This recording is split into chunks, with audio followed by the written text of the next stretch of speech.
The theatre had been closed for nearly 30 years. Its grand chandelier hung heavy with dust, its velvet curtains sagged like mourning shrouds, and the wooden stage creaked under the weight of silence. It was called the Marrow House Theatre, once the beating heart of a bustling art district in a forgotten English town. In its heyday, it had hosted operas, plays, and infamous tragedies. But in 1989, during a sold-out production of Macbeth, the lead actor, Ezra Claiborne, had vanished mid-performance.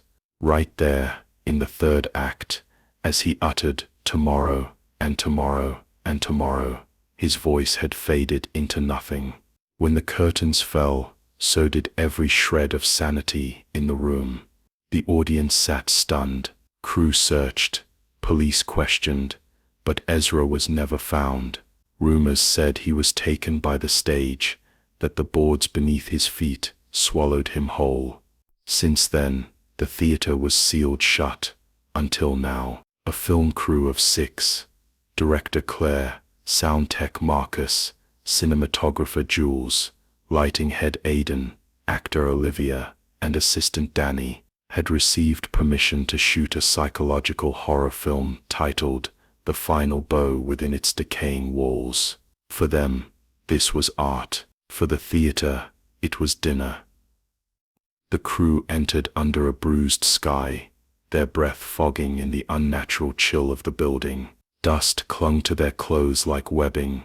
The theatre's inner sanctum seemed almost to inhale as they crossed its threshold. Claire, determined and sharp, instructed the crew to avoid the backstage corridor on the left, the one Ezra vanished from. But curiosity doesn't play by rules. Aidan, exploring with a flashlight, found an old prop room beyond that very hallway, lined with cracked mannequins and stage makeup smeared across broken mirrors. He swore he saw someone blink in the reflection, someone standing behind him who wasn't there when he turned. Meanwhile, Jules captured the first B-roll footage, crimson curtains stirring, despite sealed windows, shadows that slithered like eels across the balconies, and whispers captured in static. Olivia, practicing lines alone on the stage, froze mid-monologue.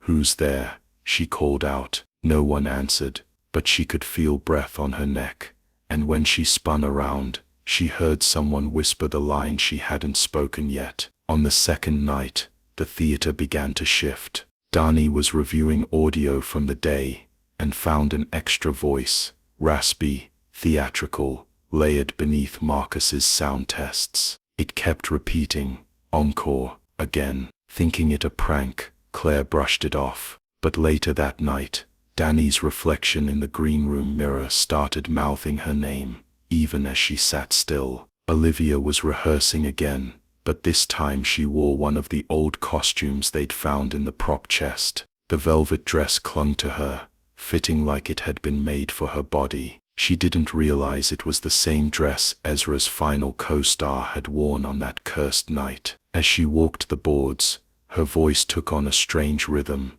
as though syncing to a script she had never read. Jules, filming from the mezzanine, saw someone standing in the wings, a man in full 1940s costume, smiling directly at the lens. When they reviewed the footage, the figure wasn't there, but in the static, someone whispered, "He returns when they remember." Aidan was the first to truly break. He began talking to someone none of the others could see, an usher, he said, who told him the audience was waiting, and the performance must go on. He began scratching lines into the floorboards with a prop dagger, reciting passages from Shakespeare in his sleep. Claire tried to get him help, but they had no signal, and the front doors wouldn't open. It was as though the theatre had locked itself. That night, they heard applause, faint, polite, and growing louder from the empty seats. Jules left the camera rolling overnight to capture paranormal footage,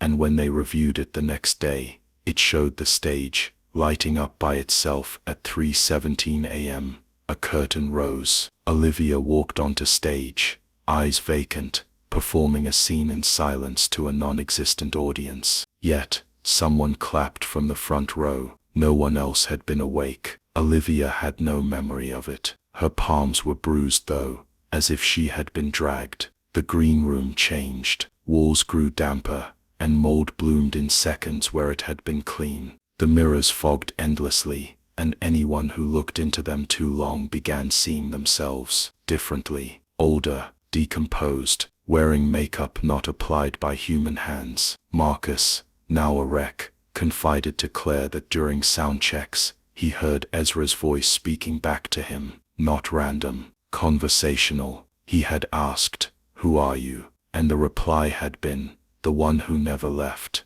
Danny disappeared next. 1 minute she was taking inventory in the storage room, the next, gone. Her headset lay on the floor, the receiver screaming static. A message was carved into the wall behind her last known location. "Places everyone." Claire wanted out, but the doors were no longer visible. It was as if the theater had rearranged itself, hallways stretching like intestines, doors leading to the same room, over and over. Jules swore that the lights above the audience were spelling something in Morse code. They translated it, "You are the show now." By now the theater was feeding on their fear, turning memories into scenes. Claire walked into the prop closet, and emerged into her childhood bedroom, only to find her mother there, mouth sewn shut, holding a playbill for the final bow. Jules was dragged into the orchestra pit, after seeing Ezra's face on every mannequin. Aidan wandered on stage, whispered,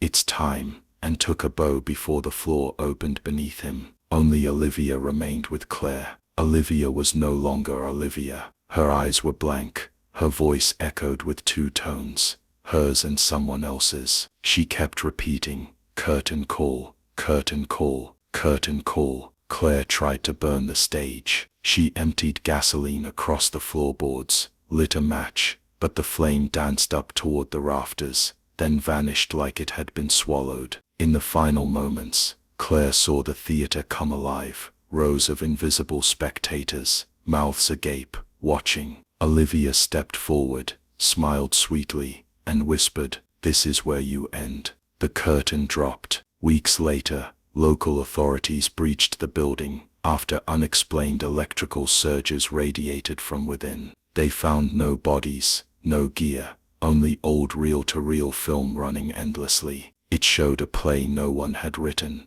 performed by faces that twitched with the wrong movements, blinking in reverse. At the end of the tape, a voice whispered, "The show must go on." No one has entered the Marrow House Theatre since. But if you walk by after midnight, you may hear lines of dialogue echoing through the boarded windows. And if you see the curtain move, don't stop. Don't look inside, because the audience is always hungry, and you're next. They thought it had ended, but the theater had only taken an intermission. After the last documented footage was found and sealed in evidence, local officials decided to demolish the Marrow House Theatre.